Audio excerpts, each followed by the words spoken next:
Ma'am ngasi mathien ma'am पुदुना लाए मैं अदो मैम पनीर चारगा अखोइगे अनाबा करम्बा अनाबा फगे हाइदो अदुगी मैम सु खंगनरंगमनि ओरगसु ऐसु पाखुम अमदि पिजरके अदो मैम दो वीडियो गे लोइबदो इना पिजरगे पाखुमसे मैम जेंगमिनरसी मैम नोंगानबगा को इमानबी अमा सुति चखिबा अदो जुमदा लाक्तोरे हाइदना इना जुमदा लाआबा आदि क्वार्टर लाआबने को अदुगी दमकता इना ngasi करि करि मथेन थोंगे हाइदो मैम जेंगसी अहमद तिलौगा चनमगा सिंगा तखाइबनी अदिगदी टोमेटो नेबा तखाइबना थम्मिसे अदा चनासिसु अइना खरा फुटोगा थम्मे हाइदि सोले अमा थोंगागे पनीर अमा थोंगागे अदुनेबा थौरांग तौइसे अदा मैम जेंगसी अइना सोले थोंबई मओंगसिगा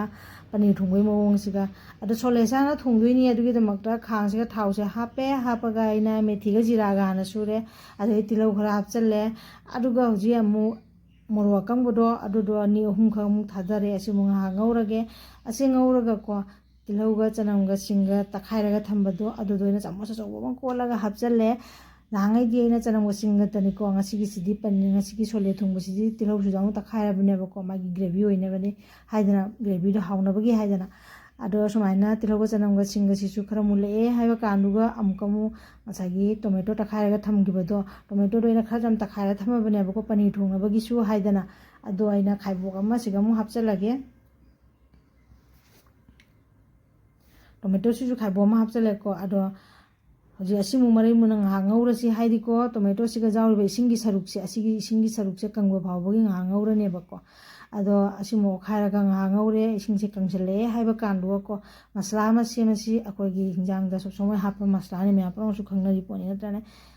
हल्दी पाउडर हाइदि जांगंग पाउडर जीरा पाउडर मोरक पाउडर अदुदुनेबको चामच अमा हापचले हल्दी पाउडर से मिर्ची पाउडर से चामच खजिक हापचले तंगायंग हापचलेबको जीरा पाउडर से हापचले असिमु इसिंग खतंग हापगा फजना ओखाइरगे असे ओखाइरगको असागिना तिलौगा चनमगा सिंगा तौरगा खामेन सिंबि ngौगिबदो अदो मसला कंगना ngौग्रबनेबको अदुगा मु हापचलगा असे ngहा ओखाइरगा ngौरनियबको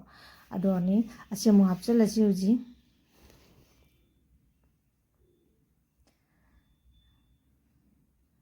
से हापचलगादि जामना कुइना ngौररोय अदुगा हुजि हापचनदुइसे चनादो ngसाइ इसिंगी सरु लौथोगा थांगलगा थमगिबा चनादो अदुदो हापचलगा चनासे ओंकमु कबली चनानेबको चनासे हापचलगा फजना खोइना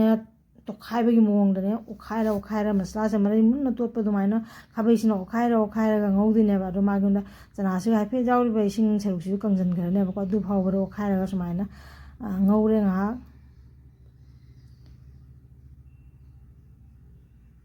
से इसिंग हापतिरेबको से फजना मरै मुना ओखाइना ngौरे हाइबा मतुंगदको अइना हापकदबा इसिंगी चांगदो चप चाना लोइना हापचले अदुगा चना फुटपगी महीदो लेरगसु तुम अदुसु खरा हापचनबेबा जारे अदुगा हुजि इंजांगसिना सौगले हाइबा कांदुगा थुमसे खरा हापचलेको थुमसे हापचलबनिना हुजि फजना ओखाइरगे अदुगा हिंजांगसे मुनबगी चांग एइना थमगदबा महीदो क्याम लांगदबना अदुगी चांगदो थमगा हुजि असिगा हुजि फदिगोम खरा चाइसलनी असिगा चना मसला हापसु जाय अदो आइदि हापत्रे चना मसला से खतंग चमतकना थोंगे ना केना हिंजांग अनिमक थोंदोइनिनने अदुना चना मसला हापत्रे गरम मसला लेरसु गरम मसला हापसु जारे अदो हिंजांग से लोइरे मैम इना सोले थोंबसे लोइरे हुजि ओंकों पनीर से मुक थोंगसिको पनीर से इना लउइसे 400 ग्राम पनीर नि अदो पनीर से सुमाइना पीस पीस तौना सेमे चांग मतदा चा मानना सेमबनिको अदा मैम आई हुजिने सोले थोंबसिदि लोइरे से उपसलगा थम्मेको सोले थोंबसि से उपसलगा थम्मे अदुगा मटर पनीर थोंगाइरु पनीर सु सिगा सेमे मटर सु सिगा लैरे अरेदि अतातन सु सिगा तोलगा लैरे खांगसु थांगलबने अबैको थोंबा हिंजांगे थोंबा हौरगे आइना अदुगा गिदि आइना पुलाव सु खितंग थोंगेना तौरेबको पुलाव से नंगागा थोंगे नंदगदि सुम चाक ओइना कामजलगा सुम पीगरगे अदो खातावा वीडियो से जेंमिनरसि मथंगी हिंजांग से मुक्साइ छोले थोंबदि उतखरेको अदुगा हुजि मटर पनीर से मु हौरसि मैम जे हिंजांग से थोंगागे मैम अदो जेंगसि मखातावा वीडियो गे मु थोंनबगी दमकता मु असिगा खांगसिगा थाव खरा हापचले मासरोलनि अदुगा तेजपत्ता मना से अनिगा थादरगा हुजि ngahak मु ngौरे अदुगा अमकम मु तिलौगा चनमगा सिंगा ngसाइ तखाइरगा थमगिबदो अदुदो मुसिगा चामच अमा कमु हापचलेको असिमु ngahak मुन्नबा ngौरसि असिन मुले हाइबा कांदुगा अमकम टोमेटो तखाइगिबदो अदुदो मु हापचले असिमु ngahak ngौरनिको असिसिमु ngौरगा हुजि महीसे खरगा कंजले हाइबा कांदा मारी पुरा कंजललरोयबको ꯑꯗꯨꯅ ꯈꯔ ꯀꯪꯁꯤꯜꯂꯛꯑꯦ ꯍꯥꯏꯕ ꯀꯥꯡꯗꯨꯒ ꯑꯃꯨꯛ ꯑꯁꯤꯒꯅꯀꯣ ꯃꯁꯂꯥꯁꯦ ꯍꯤꯟꯖꯥꯡꯒꯤ ꯃꯥꯅꯦ ꯇꯣꯃꯦꯇꯣꯁꯦ ꯀꯪꯅ ꯉꯧꯗꯕꯅꯤꯅꯅꯦꯀꯣ ꯃꯁꯂꯥꯁꯦ ꯁꯨꯝ ꯗꯥꯏꯔꯦꯛ ꯍꯥꯞꯆꯜꯂꯦꯕꯀꯣ ꯉꯁꯥꯏꯅ ꯇꯣꯃꯦꯇꯣꯗꯣ ꯀꯪꯅ ꯉꯧꯈꯤꯕꯗꯨꯅ ꯃꯁꯂꯥꯁꯦ ꯍꯥꯞꯄꯗ ꯏꯁꯤꯡꯗ ꯅꯩꯔꯒ ꯍꯥꯞꯄꯅꯦꯕꯀꯣ ꯑꯗꯨꯒ ꯄꯅꯤꯔ ꯊꯣꯡꯕꯒꯤꯁꯤꯗꯤ ꯑꯩꯅ ꯃꯁꯂꯥꯁꯦ ꯍꯥꯏꯗꯤ ꯇꯣꯃꯦꯇꯣꯁꯦ ꯃꯍꯤꯁꯦ ꯀꯪꯅ ꯉꯧꯗꯕꯗꯨꯅ ꯃꯁꯂꯥꯁꯦ ꯗꯥꯏꯔꯦꯛ ꯍꯥꯞꯆꯜꯂꯒ ꯁꯨꯃꯥꯏꯅ ꯄꯨꯟꯅ ꯇꯧꯔ ꯉꯥꯏꯍꯥꯛ ꯉꯧꯃꯤꯟꯅꯔꯦ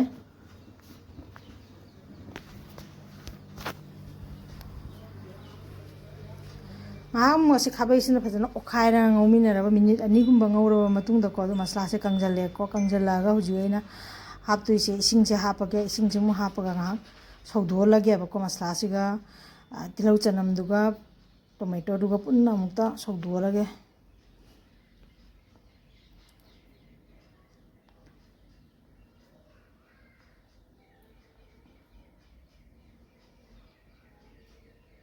ꯐꯖꯅ ꯁꯧꯗꯣꯔꯛꯑꯦ ꯍꯥꯏꯕ ꯀꯥꯟꯗꯨꯒꯀꯣ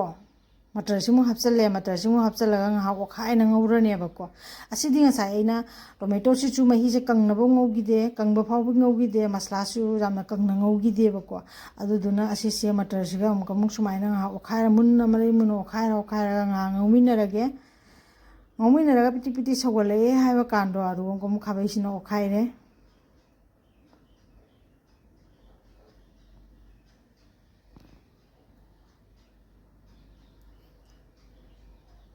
ꯐꯖꯅ ꯑꯣꯠꯈꯥꯏꯔ ꯃꯇꯨꯡꯗꯀꯣ ꯍꯧꯖꯤꯛ ꯊꯨꯝꯁꯤ ꯑꯃꯨꯛ ꯍꯥꯞꯄꯒꯦ ꯊꯨꯝꯁꯦ ꯍꯥꯞꯄꯕ ꯃꯇꯨꯡꯗ ꯇꯣꯃꯦꯇꯣꯁꯤꯒꯤ ꯈꯔ ꯏꯁꯤꯡ ꯈꯖꯤꯛ ꯑꯃꯃꯨꯛ ꯍꯥꯏꯐꯦꯠ ꯀꯪꯊꯣꯛꯂꯛꯀꯅꯦꯕꯀꯣ ꯃꯥꯅ ꯀꯪꯕꯒꯤ ꯁꯔꯨꯛꯁꯨ ꯑꯣꯏꯗꯕ ꯑꯗꯨꯝ ꯆꯣꯠꯇꯛ ꯇꯧꯕ ꯁꯔꯨꯛꯁꯨ ꯑꯣꯏꯌꯦꯕ ꯑꯁꯨꯃꯥꯏꯅ ꯇꯧꯗꯅ ꯃꯇꯔꯁꯦ ꯃꯨꯟꯕ ꯐꯥꯎꯕꯒꯤ ꯉꯧꯔꯦ ꯑꯗꯨꯒ ꯍꯧꯖꯤꯛ ꯑꯃꯨꯛ ꯍꯥꯞꯀꯗꯕ ꯏꯁꯤꯡꯒꯤ ꯆꯥꯡꯗꯣ ꯑꯃꯨꯛ ꯑꯩ ꯍꯥꯞꯄꯁꯤ ꯑꯩꯈꯣꯏ ꯏꯁꯤꯡꯁꯦ ꯍꯥꯞꯄꯦ ꯏꯁꯤꯡꯁꯦ ꯌꯥꯝꯅ ꯂꯥꯡꯕꯁꯨ ꯑꯣꯏꯔꯣꯏꯑꯕꯀꯣ ꯃꯇꯔ ꯄꯅꯤꯔ ꯊꯣꯡꯕꯅꯤꯅ ꯑꯗꯨꯅ ꯁꯨꯝ ꯑꯩꯅ ꯆꯥꯡ ꯑꯃꯗ ꯑꯃꯨꯛꯇ ꯍꯥꯞꯆꯜꯂꯦꯀꯣ ꯑꯁꯤꯁꯤꯅ ꯍꯣꯔꯦꯟ ꯁꯧꯒꯠꯂꯛꯄꯗ ꯄꯅꯤꯔꯁꯤꯅ ꯍꯥꯞꯆꯤꯟꯈ꯭ꯔꯒ ꯆꯞ ꯆꯥꯅꯦꯕꯀꯣ ꯑꯗꯣ ꯄꯅꯤꯔꯁꯤꯁꯨ ꯀꯃꯥꯏꯅ ꯍꯥꯞꯀꯦ ꯍꯥꯏꯗꯣ ꯑꯗꯨꯒꯤ ꯃꯑꯣꯡꯗꯨꯁꯨ ꯌꯦꯡꯃꯤꯟꯅꯔꯁꯤ ꯃꯌꯥꯝ ꯏꯟꯖꯥꯡꯁꯦ ꯅꯥꯀꯟ ꯑꯃꯗ ꯏꯟꯖꯥꯡꯁꯦ ꯁꯧꯍꯜꯂꯁꯤ ꯍꯧꯖꯤꯛ ꯏꯟꯖꯥꯡꯁꯦ ꯁꯧꯕ ꯉꯥꯏꯕ ꯑꯣꯏꯅ ꯑꯩ ꯅꯥꯀꯟ ꯑꯃꯗ ꯄꯅꯤꯔꯁꯦ ꯍꯥꯏꯐꯦꯠꯇꯪ ꯐ꯭ꯔꯥꯏ ꯇꯧꯒꯦ ꯍꯥꯏꯅꯅꯦꯀꯣ ꯇꯋꯥ ꯑꯃ ꯊꯥꯡꯒꯠꯂꯦ ꯇꯋꯥꯁꯦ ꯏꯁꯤꯡ ꯑꯃꯐꯥꯎ ꯍꯥꯞꯇꯦ ꯏꯁꯤꯡ ꯃꯥꯅꯦ ꯍꯥꯏꯗꯤ ꯁꯣꯔꯤ ꯊꯥꯎ ꯑꯝꯇ ꯍꯥꯞꯇꯦ ꯑꯗꯣ ꯄꯅꯤꯔꯁꯤꯒ ꯌꯥꯎꯔꯤꯕ ꯃꯁꯥꯒꯤ ꯆꯣꯇꯛ ꯇꯧꯕ ꯃꯍꯤꯁꯦ ꯑꯁꯤꯁꯦ ꯏꯁꯤꯡꯁꯦ ꯑꯁꯤꯁꯦ ꯍꯥꯏꯐꯦꯠ ꯀꯪꯍꯟꯕꯗꯣ ꯑꯗꯨꯅꯦꯕꯀꯣ ꯑꯩ ꯊꯥꯎꯗ ꯉꯧꯔꯤ ꯅꯠꯇꯦꯕ ꯑꯗꯨꯒ ꯍꯧꯖꯤꯛꯇ ꯆꯪꯍꯜꯂꯤꯕ ꯁꯥꯍꯤ ꯄꯅꯤꯔ ꯃꯁꯥꯂꯥꯁꯦ ꯑꯁꯤ ꯍꯥꯏꯐꯦꯠ ꯈꯤꯇꯪ ꯆꯥꯏꯁꯜꯂꯦ ꯍꯥꯏꯐꯦꯠꯇꯪ ꯆꯥꯏꯁꯜꯂꯒꯀꯣ ꯃꯁꯂꯥꯁꯤꯁꯨ ꯃꯨꯟꯅ ꯉꯧꯗꯣꯏ ꯅꯠꯇꯦ ꯑꯗꯨꯒ ꯄꯅꯤꯔꯁꯤꯁꯨ ꯃꯨꯟꯅ ꯍꯥꯏꯗꯤ ꯀꯪꯕ ꯐꯥꯎꯕꯒꯤ ꯉꯧꯗꯣꯏ ꯅꯠꯇꯦꯕꯀꯣ ꯃꯥꯉꯣꯟꯗꯩ ꯊꯣꯛꯂꯛꯏꯕ ꯏꯁꯤꯡꯁꯦ ꯑꯁꯤꯒ ꯄꯅꯤꯔꯁꯦ ꯉꯧꯕꯁꯤꯒ ꯌꯥꯎꯔꯤꯕ ꯏꯁꯤꯡꯁꯦ ꯑꯁꯤꯁꯤꯅ ꯍꯥꯏꯐꯦꯠꯇꯪ ꯀꯪꯁꯤꯟꯈꯤꯕ ꯑꯗꯨꯒ ꯄꯨꯔꯥ ꯈ꯭ꯔꯪ ꯂꯥꯎꯅ ꯀꯪꯕꯁꯨ ꯅꯠꯇꯕ ꯃꯁꯂꯥꯁꯤꯡꯁꯤꯁꯨ ꯑꯁꯤꯒ ꯄꯅꯤꯔꯁꯤꯒ ꯂꯣꯏꯅꯅ ꯉꯧꯍꯧꯔꯕꯅꯤꯅ ꯑꯍꯤꯡꯕ ꯃꯁꯂꯥ ꯍꯥꯞꯄ ꯍꯥꯏꯗꯣ ꯑꯣꯏꯗ꯭ꯔꯦꯗꯅꯀꯣ ꯑꯗꯨꯒꯤꯗꯃꯛꯇꯅꯦ ꯑꯩꯅ ꯄꯅꯤꯔꯁꯦ ꯍꯥꯏꯐꯦꯠꯈꯛ ꯁꯨꯃꯥꯏꯅ ꯇꯧꯔꯒ ꯉꯧꯊꯣꯛꯑꯦ ꯃꯌꯥꯝꯅ ꯌꯦꯡꯕꯗꯁꯨ ꯑꯗꯨꯝ ꯈꯪꯉꯝꯒꯅꯤ ꯄꯅꯤꯔꯁꯦ ꯀꯥꯅ ꯉꯧꯕ ꯅꯠꯇꯦ ꯍꯥꯏꯅꯀꯣ ꯊꯥꯎꯗ ꯉꯧꯕ ꯅꯠꯇꯦꯕ ꯑꯗꯣ ꯍꯧꯖꯤꯛ ꯄꯅꯤꯔꯁꯦ ꯏꯟꯖꯥꯡꯁꯦ ꯐꯖꯅ ꯁꯧꯔꯦ ꯃꯍꯤꯒꯤ ꯆꯥꯡꯁꯤꯁꯨ ꯀꯪꯁꯤꯜꯂꯦ ꯈꯔ ꯑꯗꯨꯒ ꯄꯅꯤꯔꯁꯦ ꯁꯨꯃꯥꯏꯅ ꯍꯥꯞꯆꯜꯂꯦ ꯄꯅꯤꯔꯁꯦ ꯍꯥꯞꯄꯕ ꯃꯇꯨꯡꯗꯗꯤꯀꯣ ꯌꯥꯝꯅ ꯀꯩꯅꯣ ꯑꯣꯏꯅ ꯉꯧꯔꯔꯣꯏ ꯊꯣꯡꯉꯔꯣꯏꯕ ꯃꯨꯟꯅ ꯀꯨꯏꯅ ꯐꯨꯠꯂꯔꯣꯏ ꯍꯧꯖꯤꯛ ꯄꯅꯤꯔꯁꯦ ꯌꯥꯝꯅ ꯀꯨꯏꯅ ꯐꯨꯠꯄ ꯌꯥꯗꯦ ꯃꯥꯒꯤ ꯃꯍꯥꯎ ꯄꯨꯝꯅꯃꯛ ꯃꯥꯡꯈꯤꯒꯅꯦꯕꯀꯣ ꯑꯗꯨꯒ ꯉꯥꯏꯍꯥꯛ ꯁꯨꯃꯥꯏꯅ ꯁꯧꯍꯜꯂꯒꯦ ꯑꯣꯠꯈꯥꯏꯔꯕ ꯃꯇꯨꯡꯗ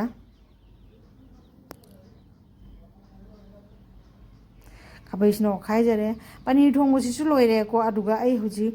ꯐꯗꯤꯒꯣꯝ ꯈꯔ ꯑꯃ ꯆꯥꯏꯁꯜꯂꯦ ꯑꯗꯨꯒ ꯑꯍꯦꯟꯕ ꯃꯁꯂꯥ ꯑꯃꯐꯥꯎ ꯍꯥꯞꯇ꯭ꯔꯦ ꯉꯁꯥꯏ ꯑꯩꯅ ꯍꯥꯞꯀꯗꯕ ꯃꯁꯂꯥꯗꯣ ꯉꯁꯥꯏ ꯄꯅꯤꯔꯗꯣ ꯉꯧꯕ ꯃꯇꯝꯗ ꯍꯥꯞꯈ꯭ꯔꯕꯅꯤꯅ ꯑꯇꯩ ꯑꯇꯣꯞꯄ ꯑꯍꯦꯟꯕ ꯃꯥꯒꯤ ꯄꯅꯤꯔ ꯃꯁꯂꯥꯁꯨ ꯍꯥꯞꯄꯔꯣꯏ ꯒꯔꯝ ꯃꯁꯂꯥꯁꯨ ꯍꯥꯞꯄꯔꯣꯏ ꯑꯁꯤꯅꯤ ꯃꯌꯥꯝ ꯁꯨꯃꯥꯏꯅ ꯇꯧꯅ ꯄꯅꯤꯔꯁꯦ ꯑꯩꯅ ꯁꯨꯃꯥꯏꯅ ꯊꯣꯡꯖꯔꯦ ꯃꯌꯥꯝꯅ ꯊꯣꯡꯕꯒꯤ ꯃꯑꯣꯡꯒ ꯃꯥꯟꯅꯕ꯭ꯔꯥ ꯃꯥꯟꯅꯗꯕ꯭ꯔꯥ ꯈꯪꯗꯦ ꯑꯗꯨꯒ ꯍꯥꯏꯗꯤ ꯃꯥꯟꯅꯔꯝꯕꯁꯨ ꯌꯥꯏ ꯃꯥꯟꯅꯔꯝꯗꯕꯁꯨ ꯌꯥꯏ ꯑꯗꯣ ꯑꯁꯤꯒꯤ ꯃꯊꯣꯡꯁꯤꯁꯨ ꯁꯥꯊꯤꯅ ꯍꯥꯎꯔꯤꯀꯣ ꯑꯗꯣ ꯃꯣꯏꯗꯤ ꯆꯥꯛ ꯌꯥꯝ ꯆꯥꯗꯦ ꯇꯟ ꯆꯥꯕ ꯀꯥꯡꯕꯨꯅꯦꯅ ꯇꯟꯁꯨ ꯁꯨꯃꯥꯏꯅ ꯑꯩꯅ ꯈꯔ ꯍꯧꯔꯦ ꯑꯩꯒꯤ ꯏꯃꯥꯟꯅꯕꯤꯁꯦ ꯃꯣꯏ ꯍꯤꯃꯥꯆꯜꯒꯤꯅꯦꯕꯀꯣ ꯑꯗꯨꯗꯨꯅ ꯑꯩ ꯁꯨꯃꯥꯏꯅ ꯇꯧꯔꯒ ꯇꯟꯁꯨ ꯈꯔ ꯍꯧꯔꯒ ꯊꯝꯃꯦ ꯑꯗꯣ ꯑꯩ ꯄꯨꯂꯥꯎ ꯍꯧꯒꯦ ꯇꯧꯕꯗꯣ ꯄꯨꯂꯥꯎꯁꯨ ꯍꯧꯔꯅꯨ ꯃꯣꯏꯅꯁꯨ ꯍꯥꯏꯔꯦ ꯄꯨꯂꯥꯎ ꯍꯧꯔꯅꯨ ꯆꯝꯅ ꯁꯨം ꯆꯥꯒꯦ ꯇꯟꯁꯤꯁꯨ ꯘꯤ ꯍꯥꯞꯄꯛꯀꯅꯨ ꯍꯥꯏꯅ ꯍꯥꯏꯔꯦ ꯑꯗꯨꯅ ꯀꯪꯅ ꯁꯨꯝ ꯄꯤꯔꯛꯑꯣ ꯍꯥꯏꯅ ꯍꯥꯏꯔꯦ ꯑꯗꯨꯗꯨꯅ ꯑꯩ ꯄꯅꯤꯔ ꯊꯣꯡꯕꯁꯤꯁꯨ ꯈꯥꯏꯗꯣꯛꯆꯔꯦ ꯇꯟꯁꯦ ꯈꯔ ꯑꯃ ꯍꯧꯖꯔꯦ ꯑꯗꯨꯒ ꯑꯩꯅ ꯁꯨꯝ ꯄꯨꯂꯥꯎꯁꯨ ꯍꯧꯗ꯭ꯔꯦꯕꯀꯣ ꯆꯥꯛ ꯑꯣꯏꯅ ꯁꯤꯝꯄꯜ ꯆꯥꯛ ꯑꯣꯏꯅ ꯊꯣꯡꯉꯦꯕꯀꯣ ꯑꯗꯨꯒ ꯐꯥꯏꯅꯦꯜ ꯁꯨꯃꯥꯏꯅ ꯔꯦꯗꯤ ꯑꯣꯏꯔꯦ ꯃꯌꯥꯝ ꯑꯁꯤꯅ ꯁꯨꯃꯥꯏꯅ ꯈꯔ ꯈꯥꯏꯗꯣꯛꯆꯔꯦ ꯃꯣꯏꯗ ꯄꯤꯅꯕꯒꯤꯅꯤ ꯍꯥꯏꯅꯗꯤ ꯑꯩꯅ ꯁꯤꯒ ꯍꯣꯠꯀꯦꯁꯁꯤꯒ ꯑꯣꯏꯅ ꯈꯥꯏꯗꯣꯛꯑꯦꯕꯀꯣ ꯑꯃ ꯍꯣꯠꯀꯦꯁ ꯑꯃꯗꯅ ꯁꯣꯂꯦ ꯊꯣꯡꯉꯦ ꯑꯃꯗꯅ ꯄꯅꯤꯔ ꯊꯣꯡꯕꯅꯦꯕ ꯑꯩꯅ ꯍꯥꯞꯄꯤꯁꯦ ꯃꯇꯥ ꯆꯥꯔꯤꯕ ꯍꯣꯠꯀꯦꯁꯁꯤꯁꯨ ꯏꯆꯥꯅꯨꯄꯥꯒꯤ ꯕꯥꯔꯗꯦꯗ ꯍꯟꯗꯛꯀꯤ ꯕꯥꯔꯗꯦꯗ ꯄꯤꯔꯛꯄꯅꯦꯕꯀꯣ ꯃꯤꯅ ꯑꯗꯣ ꯁꯤ ꯍꯣꯠꯀꯦꯁꯁꯦ ꯑꯃꯅ ꯄꯅꯤꯔ ꯊꯣꯡꯉꯦ ꯑꯃꯅ ꯆꯅꯥ ꯊꯣꯡꯕꯁꯦ ꯍꯥꯞꯆꯜꯂꯦ ꯁꯣꯂꯦ ꯊꯣꯡꯕꯁꯦ ꯑꯁꯦ ꯂꯩꯔꯦꯀꯣ ꯑꯗꯨꯒ ꯆꯥꯛꯁꯤꯅ ꯁꯤꯒꯩ ꯈꯥꯏꯗꯣꯛꯑꯒ ꯄꯤꯈ꯭ꯔꯅꯤ ꯃꯣꯏꯗ ꯑꯗꯣ ꯑꯩꯅ ꯇꯟ ꯈꯔ ꯁꯣꯝꯁꯨ ꯐꯨꯗ ꯄꯦꯄꯔꯗ ꯌꯣꯝꯁꯜꯂꯦꯕꯀꯣ बटर पेपर अखोई फूड पेपर चा पोट जोमनबी पेपर दुगा हapchalle aduga चाकतुसु सिगा खाइदोकचरे असि मखुम खुमजलगा को plate सिगी मथक्ता ngai tan jomjanbado adusu hapchalle aduga tray amada aina ngai hinjang खाइदोंगा थम्बदो अदुदुगा असिसिगा तौरगा इन सुमाइना तौरगा पीरुरगे मैम पनीर चाबगी कानबसे पांगल फवा पांगन कनबा अजिनि मैम की चैनल से लाइक शेयर सब्सक्राइब तौरगा सपोर्ट तौबिरो नो वीडियो मैम पुजरा राखसगे।